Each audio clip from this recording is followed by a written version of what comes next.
دنیا کی سب سے بڑی معیشتوں والے 20 ممالک کی تنظیم G20 کا سربراہی اجلاس 9 اور 10 ستمبر کو ہمارے ملک عزیز ہندوستان کے دارالحکومت نئی دہلی میں منعقد ہو رہا ہے۔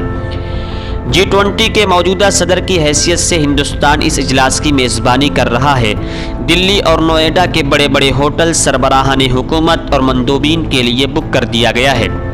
پورا شہر خوبصورتی سے سجایا گیا ہے اور نئی دہلی اس وقت غیر معمولی سیکیورٹی کے حصار میں ہے۔ آئندہ 3 دنوں تک شہر میں تعطیل ہے اور شہر کے وہ علاقہ جہاں یہ اجلاس ہو رہا ہے عام لوگوں کی آمد و رفت کے لیے تقریباً بند رکھا گیا ہے۔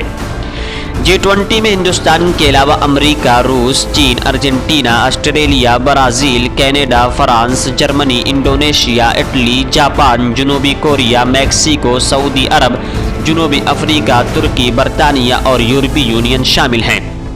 بیشتر ممالک کے صدر اور وزیر اعظم اس اجلاس میں شرکت کے لیے آ چکے ہیں، لیکن چین اور روس کے صدر اس سربراہی اجلاس میں شرکت نہیں کر رہے ہیں۔ ان کی جگہ چین کے وزیر اعظم اور روس کے وزیر خارجہ نمائندگی کریں گے۔ G20 کے صدر کے طور پر انڈیا نے بنگلہ دیش، مصر، نائجیریا، متحدہ عرب امارات، عمان، سنگاپور، نیدرلینڈ، اسپین کو بھی مہمان کے طور پر اس اجلاس میں شرکت کی دعوت دی ہے۔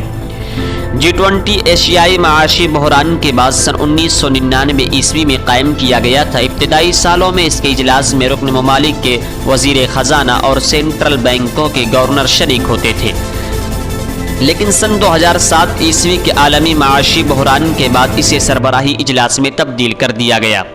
اس کا پہلا سربراہی اجلاس سن 2008 عیسوی میں واشنگٹن میں منعقد ہوا تھا۔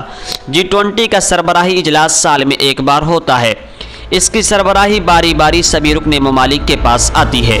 آئندہ اجلاس کی سربراہی برازیل کے پاس ہوگی، جبکہ اس سے پہلے اجلاس کی سربراہی انڈونیشیا کے پاس تھی۔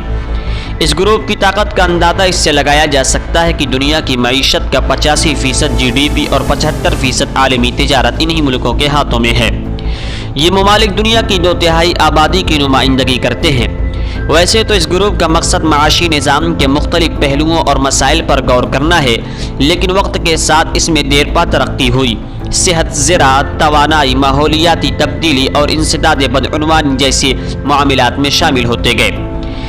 اجلاس میں جو بھی فیصلے ہوتے ہیں ان پر رکن ممالک عموماً عمل کرتے ہیں، لیکن وہ قانونی طور پر اس کے پابند نہیں ہیں۔ یہ اقتصادی طور پر طاقتور ملکوں کا گروپ ہے، اس لیے یہاں کیے گئے فیصلے عالمی تجارت پر کافی حد تک اثر انداز ہو سکتے ہیں۔